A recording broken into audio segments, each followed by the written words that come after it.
Dios bendiga a todos mis hermanos y congregación.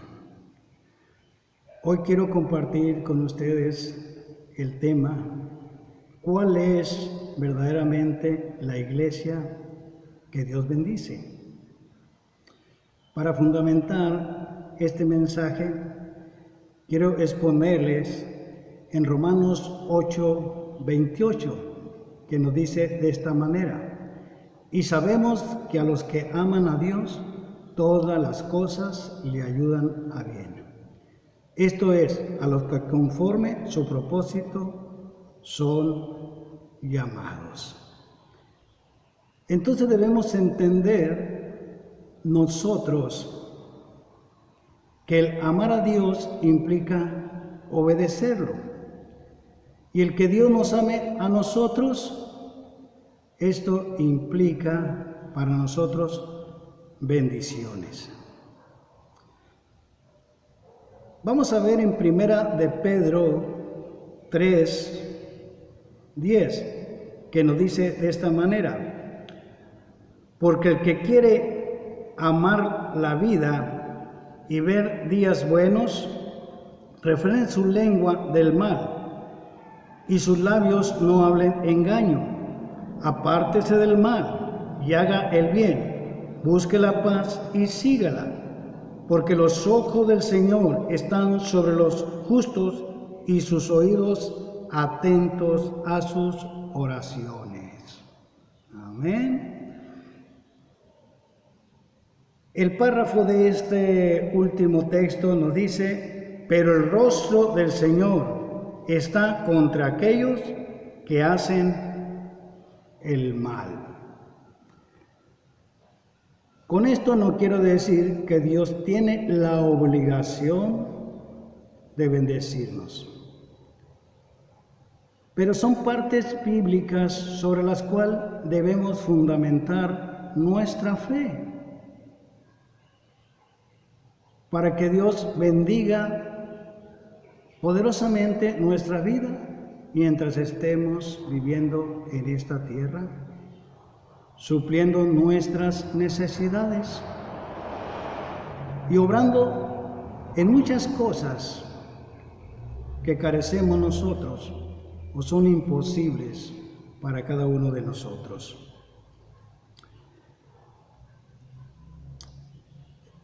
Pero en veces nos ponemos a pensar: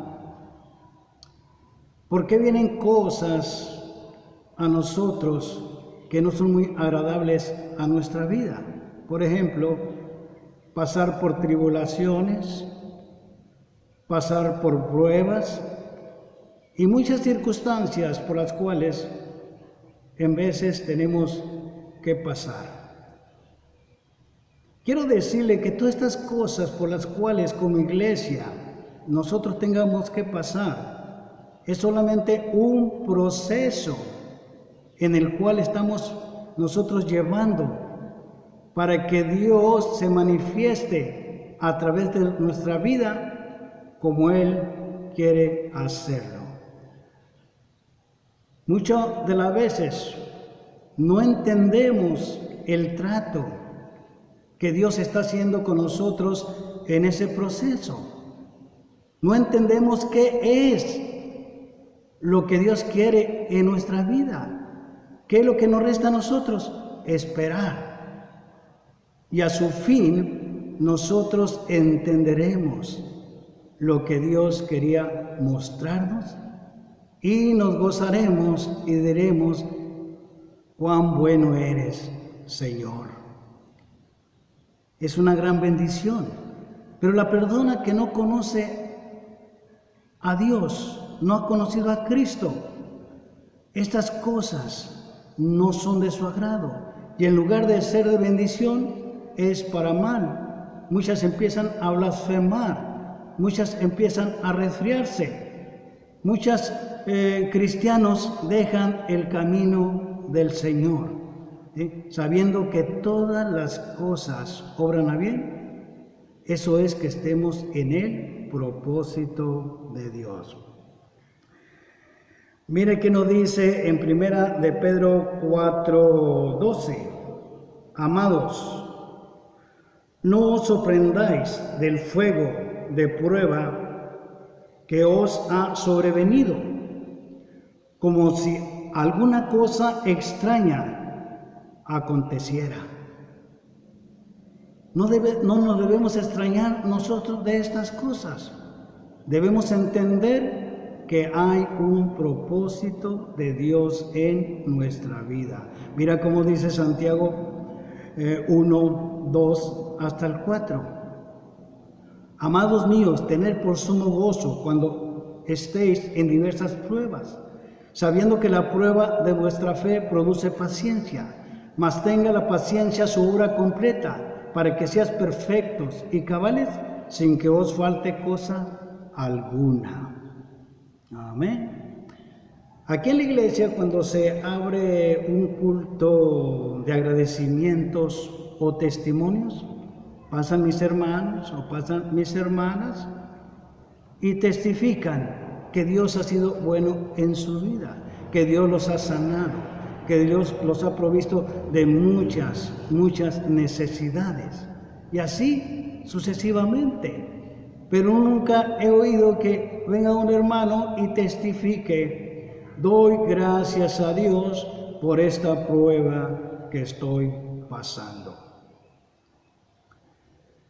Vino un hermano y me dice: hermano, ayúdeme a orarle a Dios porque necesito un empleo, necesito trabajar. Le digo yo: hermano, ¿quiere en verdad trabajar? Dijo: sí, hermano, quiero trabajar. Le digo, yo tengo mucho trabajo aquí en la iglesia, pero no tengo dinero. Si usted quiere trabajar, usted sabrá. Pero no es ese el asunto. El asunto que nosotros, cuando buscamos un empleo, no pensamos en el trabajo, sino en el beneficio que obtendremos de ese empleo, las bendiciones de la labor de nuestro trabajo, el sudor de nuestra frente. Entonces esperamos la quincena con gusto de la labor de ese trabajo. No es tanto el trabajo, sino lo que vamos a obtener del trabajo. Así que así nos quería llevar el apóstol, dándose a entender que no nos fijáramos tanto en la prueba la cual estábamos pasando, sino en el beneficio el cual esta prueba nos habría de dejar a cada uno de nosotros. Por eso debemos tomar como una bendición cuando estamos siendo probados, porque a su tiempo vendrá ese propósito que no entendemos y nos gozaremos en el Señor. Vamos a ver qué es amar a Dios. En San Juan, capítulo 15, primeramente el 14:15 nos dice de esta manera: si me amáis, guardar mis mandamientos. Oiga bien cómo dice: si me amáis, guardad mis mandamientos. Y en el 15:10 de San Juan también nos dice: si guardáis mis mandamientos, permaneceréis en mi amor, así como yo guardo los mandamientos de mi Padre y permanezco en su amor. ¿En qué amor permaneceremos? Si guardamos los mandamientos de Dios, en las bendiciones de Dios. Pasándonos al 7, dice: si permanecéis en mí y mis palabras permanecieren en vosotros, pedid todo lo que queréis y os será hecho. Fíjese bien, amados hermanos, la palabra de Dios nos está hablando una gran realidad. Vamos a ver esa correspondencia que hay de nosotros a Dios y de Dios a nosotros. Dice en el 14:21: el que tiene mis mandamientos y los guarda, ese es el que me ama, y será y el que me ama será amado por mi Padre, y yo le amaré y me mostraré a él. Qué gran bendición, amados hermanos, qué gran bendición. Entonces vamos a ver de qué forma Dios nos bendice, cuál es la iglesia que Dios está bendiciendo y cuál es la iglesia que Dios no bendice. Porque en veces vivimos una vida ciega, una vida equivocada y creemos que Dios está bendiciendo por las cosas que nosotros estamos viendo, por las cosas que se han enseñado, por las cosas que en este tiempo se ha divulgado, pero queremos ver conforme la santa y bendita palabra de Dios nos dice. Y para esto vamos a agarrar como ejemplo solamente a dos iglesias en los tiempos primitivos, lo cual Juan le escribe. Claro, eran 7 iglesias, pero hoy vamos a tomar solamente 2 iglesias como ejemplo. De estas 7 iglesias, 2 eran bendecidas por Dios y 5 Dios les estaba reprobando y llamando al arrepentimiento. Pero hoy solamente vamos a tomar 2, que va a ser la de Laodicea y la iglesia de Filadelfia. Y vamos a ver la característica de esta iglesia, en qué forma se estaba comportando.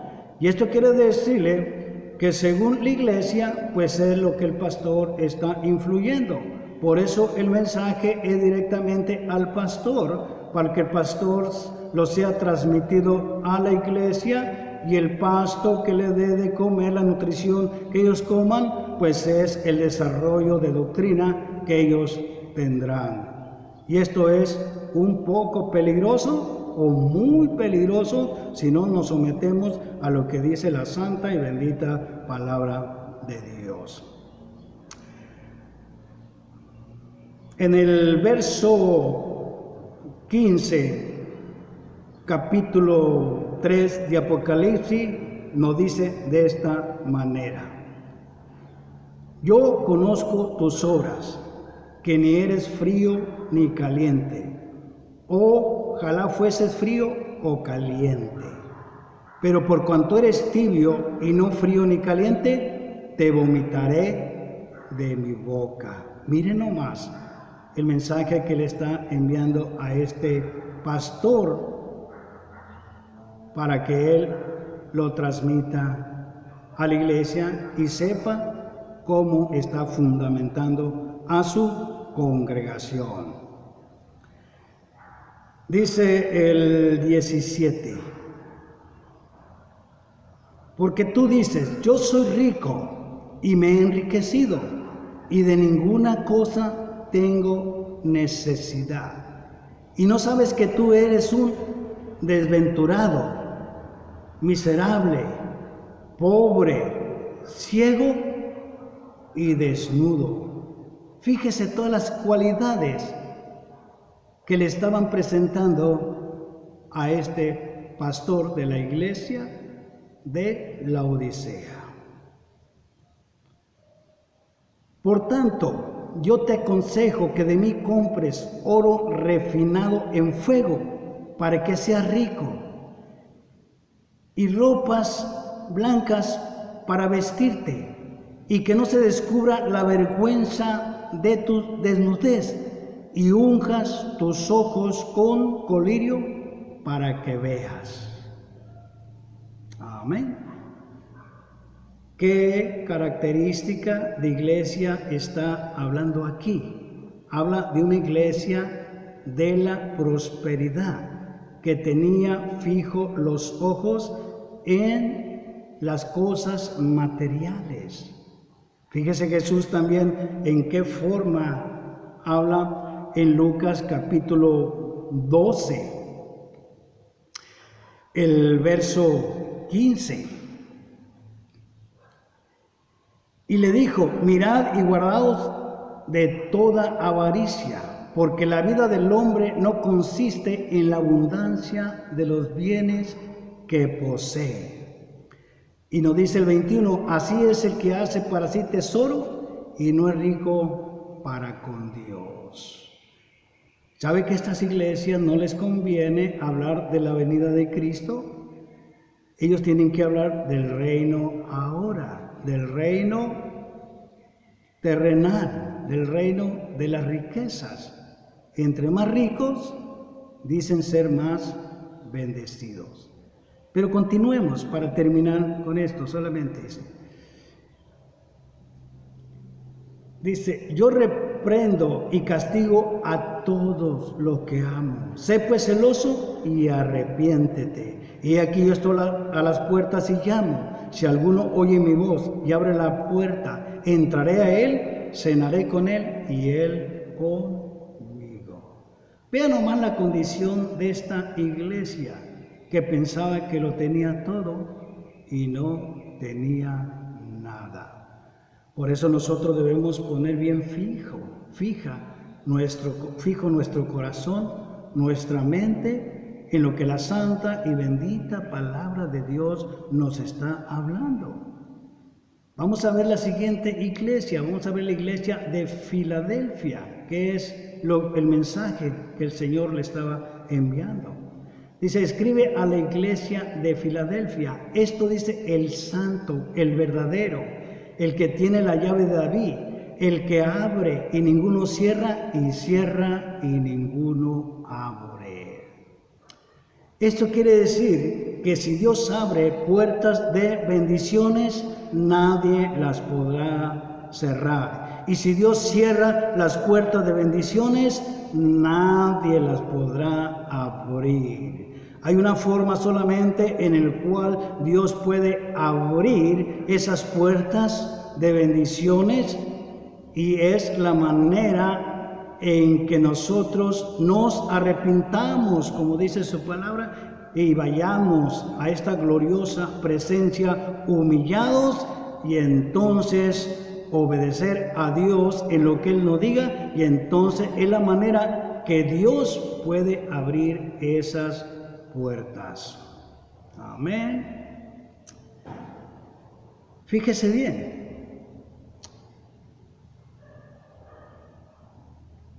Cuando Balac, el rey, quería combatir y destruir al pueblo de Israel y no podía, fue necesario que contratara a un profeta llamado Balaam, para que lo maldijera al pueblo de Israel y él poder conquistarlos.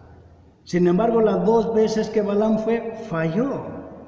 Por eso dice en Apocalipsis capítulo 2, el verso 14, dice, pero tengo unas pocas cosas contra ti, que tienes ahí a los que tienen la doctrina de Balaam, que enseñaba a Balac a poner tropiezo ante los hijos de Israel y a comer de cosas sacrificadas a los ídolos. Este es la razón y el problema. Le dijo, yo te paso el tip, mira, no se va a poder hacer eso. Pero si ellos desobedecen a Dios, Dios mismo les cierra la puerta de bendiciones. A los pecar, muéstrele las mujeres más bonitas y las comidas más exquisitas, sacrificadas a los ídolos, y ellos caerán en la tentación y Dios mismo los destruirá. Así que la maldad, el pecado, la desobediencia cierra las puertas de Dios a nuestra vida.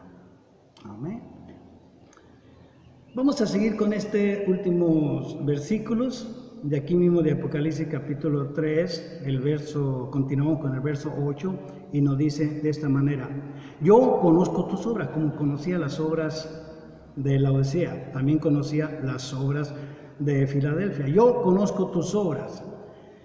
He aquí he puesto delante de ti una puerta abierta, la cual nadie puede cerrar, porque aunque tienes pocas fuerzas, has guardado mi palabra y no has negado mi nombre. He aquí yo entrego de la sinagoga de Satanás a los que dicen ser judíos y no lo son. He aquí yo haré que vengan y se postren a tus pies y reconozcan que yo te he amado. O sea, que yo te he bendecido. Fíjese que nos dice también en el capítulo 2 de Apocalipsis también, el verso 9, nos dice: yo conozco tu tribulación y tu pobreza, pero tú eres rico. Y la blasfemia de los que dicen ser judíos y no lo son, sino sinagoga de Satanás.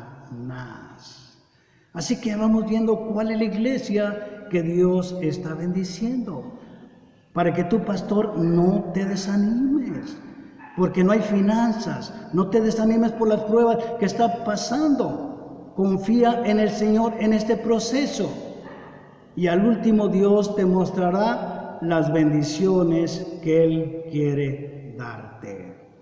Continuamos en el capítulo 3, el verso 9.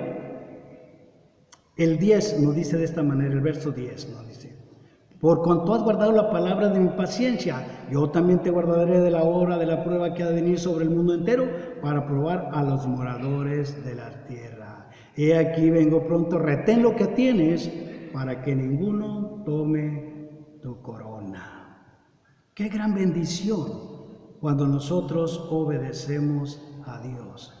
Todas las cosas que vengan a nuestra vida, sean buenas o aparentemente malas, son para un propósito de Dios a nuestras vidas. Continuamos en San Juan 14, en el 22.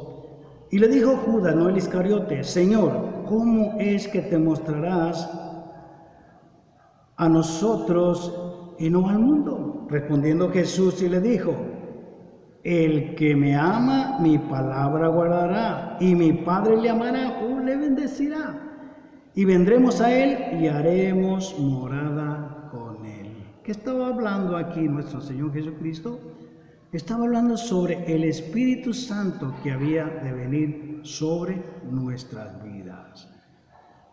En Efesios capítulo 1, el verso 13 y 14 nos dice: y en Él mismo vosotros también, habiendo oído la palabra de verdad,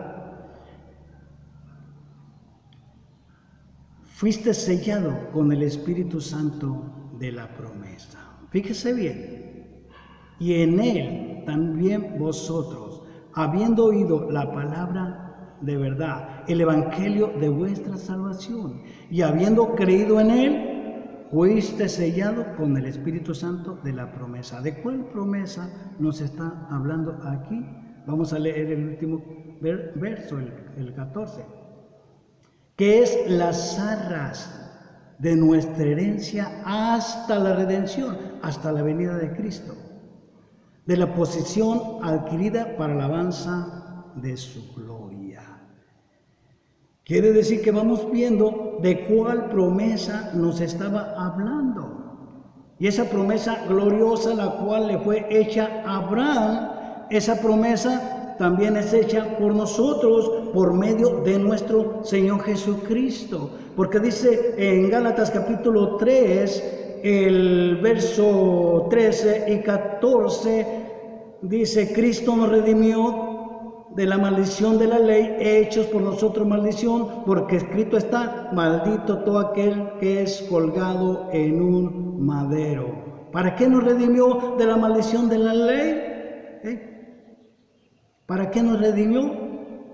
Para que en Cristo Jesús, óigalo bien, para que en Cristo Jesús la bendición de Abraham alcanzase a los gentiles. Nosotros éramos gentiles, estábamos bajo una maldición, una condenación, a fin de que por la fe alcanzásemos la promesa del Espíritu. ¿Y cuál es esa gloriosa promesa? Allí mismo, en el 3, el verso 7 de Gálatas, nos dice: de modo que los que somos de fe, somos hijos de Abraham. Y el 9 nos dice: De modo que los de fe somos bendecidos con el creyente Abraham. Así que esta gloriosa bendición de Abraham nosotros la tenemos por medio de nuestro Señor Jesucristo. ¿Y de qué bendición está hablando? No está hablando de bendiciones terrenales, ¿sí? No sobre avaricias en esta tierra. El Señor sabe de qué tenemos nosotros necesidad. El Señor sabe cómo va a suplir cada una de nuestras necesidades. Por eso te hablo una vez más, siervo de Dios, pastor, no te desanimes. Amado hermano, no te desanimes por las circunstancias que estás pasando. Quizás estás pasando escasez, o quizás estés pasando enfermedad, quizás estás pasando por un proceso el cual no entiendas, pero muy pronto lo entenderás. Nosotros teníamos ya hecha nuestra casa en un terreno urbano. Ahí me casé, nació mi familia, mis hijos, y vivimos toda una vida. Pero sucedió que por causas legales el lugar se perdió. Contraté un hermano abogado y luchó hasta donde más no poder, y me dijo: hermano, usted ve el trabajo y las ganas que le echamos y no se pudo lograr. ¿Qué más quisiera? Ver salvados su patrimonio. Pero una cosa le digo, la cual no entendemos. Dios tiene algo para usted, yo no sé qué, pero Dios tiene algo para usted. En ese mismo año, amados hermanos, rápidamente le voy a decir, Dios me concedió tener un templo amplio donde alabar y glorificar el santo y bendito nombre del Dios Todopoderoso. Me concedió también mi casa, donde vive toda mi familia, grande, con bastantes cuartos, donde vivimos cómodamente. Entonces Dios en este tiempo me mostró las cosas que Él quería hacer. Y le doy gracias a Dios porque entiendo a Dios en muchas formas, cómo Dios quiere manifestarse en nuestra vida, pero tenemos que poner la mirada en Dios. Con esto no quiero decir que no puede haber hombres ricos en el ministerio, no puede haber hombres ricos del Señor, claro que sí, pero yo no estoy diciendo el tal caso, sino las situaciones sobre la avaricia.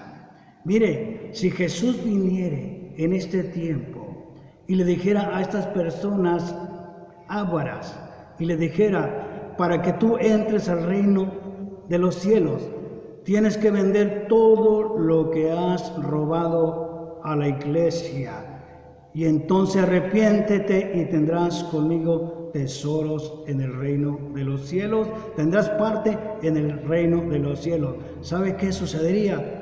Iban a tronar, por lo decir, todos los de la doctrina de la prosperidad. ¿Por qué? Porque la avaricia la tienen en esta tierra. La avaricia la tienen en esta tierra. Con esto no quiere decir, amados hermanos, que no hay hombres bendecidos económicamente de parte de Dios, claro que sí.